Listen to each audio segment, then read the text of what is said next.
We interrupt our program to bring you a special broadcast. Boom! Headshot!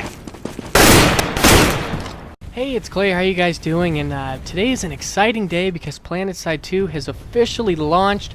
We're no longer in beta. We are officially released. The free-to-play game is out. You can go ahead and download it right now. Please, seriously, go ahead and click away from this video. Do a Google search for Planetside 2 and do yourself a favor.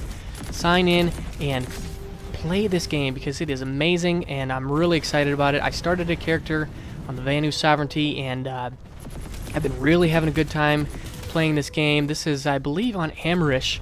And let me just just watch the gameplay for a little bit and just try to count the number of both infantry and vehicles on the screen. I mean, it's just absurd how many guys are in this battle. And actually, I'd like to say thanks to one of the people who commented on a previous video. I had at one time heard that servers were limited to 1,000 players, but I believe that they actually are updated to about 6,000 players per server. So I mean, it's just absurd the number of people who can hop into a server. I mean, it is just crazy awesome how many people can hop into a game at once and be at one battle. And I mean, I've been really enjoying this game on its release day. Playing as Vanu has been really fun. Getting into some of these big battles has been really fun. And it definitely is going to be a game that I can see myself playing quite a bit in the next year. It being free to play is definitely good. You know, and actually I feel like they made some changes which I like. They changed, you know, the number of certification points required to buy some certain items or upgrades or attachments, and I think that was a good thing. I definitely think that that was the right choice. So I definitely appreciate that. I did actually buy the Alpha Squad pack, which I don't think is going to be available anymore, but it gave beta access and it also gave $40 of in-game currency. I spent some of that, maybe a third of it I've spent, and I got like, I think 3 guns unlocked. So I guess you can kind of scale that to tell you how far the in-game cash goes. But I don't know if I'm probably not going to put a lot more straight up cash into the game, just because I feel like, you know, my time is more spent actually playing the game and unlocking stuff for what I already have. You know, because actually, you know, and one thing I learned is that you can't actually use your station cash to buy like attachments. So things like scopes and stuff like that, you actually have to, you know, just grind and get the certification points to unlock that, which is fine. I'm okay with that. You know, it was kind of cool to unlock guns. I think that's pretty neat. But yeah, overall, I'm definitely enjoying it. I'm really excited that it has been released now, and you know, it's going to be a sweet game. I'm definitely excited that, you know, that it's here and that it's out.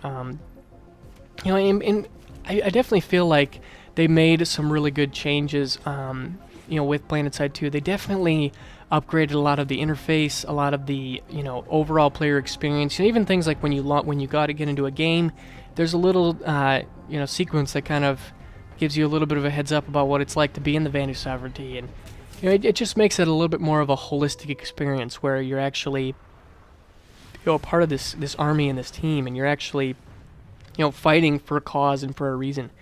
I really like that, and it's definitely going to be a lot of fun. I'm excited to put some time into it. I mean, I'd love to hear if you guys are playing it, if you guys are into it at all, and if you're a newer player and if you have no idea about Planetside 2, I guess a couple of things to let you know is I would definitely recommend, you know, between the races, you know, they all have a little bit of differences, but just try one.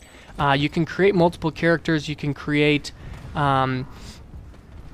know, multiple accounts on different servers, on different races, and so just go ahead and try stuff out. I would not recommend using money to actually unlock stuff right away until you get a little bit more of a feel of what your playstyle is, what your favorite class is. You know, between the classes, they all have a different role. You know, the combat medic has, you know, kind of the most traditional assault rifle weapons, and it's also got the healing ability. You know, the heavy assault is actually probably the most potent one in terms of guns. They have LMGs, and they also have rocket launchers to take out vehicles. The engineer actually can provide ammo, lay down turrets, and it has the carbines, which are a little bit more effective close-range weapons. You know, and then obviously the infiltrator is more of the sniper class for long-range combat. So each run has their place. My favorite is the medic and the heavy assault. Those are definitely my favorites. You know, in between each race, the Vanu Sovereignty is a little bit more highly advanced technologically. Things like they don't have a bullet drop on their weapons. They just have damage fall off, which is kind of cool. They're a little bit more moderate in terms of fire rate and reload time. Now, the Terran, they actually have the highest fire rate weapons. But then also the new Conglomerate has more of the heavy hitting, the high damage weapons. So, again, depending on your playstyle, there might be a race that suits you better or worse than the other. But that's not to say that, new Conglomerate doesn't have a high fire rate weapon. It's just kind of where their weapons lean in one direction or another. So, definitely give it a shot. Play different races, play different guns, play different classes, try new things out. As you can see, I'm actually right now looking to unlock some new guns. Just going to try some stuff out using my station cache because I figure I got it, I might as well use it. But overall, I'm having a lot of fun. There are 3 different continents as well, which I should probably mention. Let's see if I can remember. Amerish is the newest one. It's kind of a jungle setting, and I really like Amerish. It's got a lot of cool terrain elements, which makes it pretty suitable for both vehicle and infantry play. I'm not a big vehicle guy personally, so I like it that it's not as wide open. There's an ice world. I think Indar is the desert world, and then I can't actually remember the name of the ice world off the top of my head, but it's definitely that world. The ice world has a lot more spread out, and it's a lot more wide open. So the engagements are a lot more, how do I say it? It's a lot more focused. The action is a lot more focused because there aren't as many different places to capture.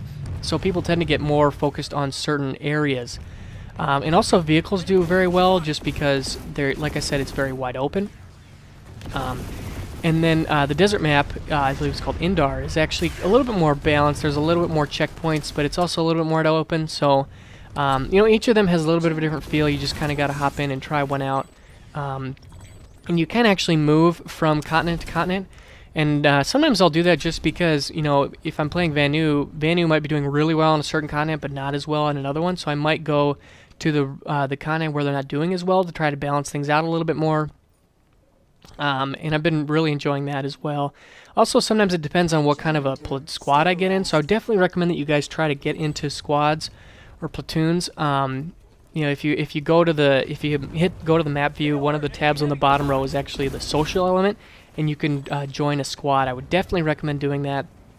It opens up your ability to spawn in different locations, and it also, it definitely gives you a lot more of a focus. You see where your squad mates are on the map. You can try to kind of hook up and move with them, and I would definitely recommend doing that. Moving is kind of a big united force.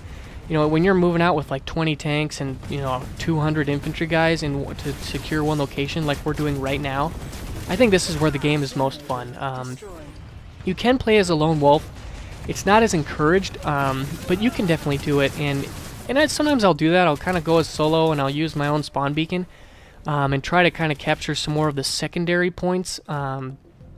Maybe some of the smaller capture points on my own, but that's tough just because when you die, you're going to have a hard time getting back to that place. Even if you place down a really good spawn beacon, you can't use it as quickly as some of the other places. So you definitely need to be a little bit more cautious in that regard because you don't want to die. But overall, this game is really awesome. It's really unique. I mean, just having this MMO style where it's just there's so many players on at once is so cool.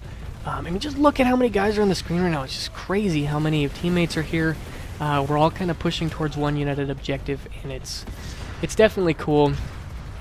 So I hope you guys are going to check it out and enjoy it. I'm going to go ahead and sign things off here and get back and play some more, but just wanted to let you guys know that the game has released. Please go ahead and download it and get in because it's going to be awesome. So I hope you guys enjoyed, and I'll see you soon.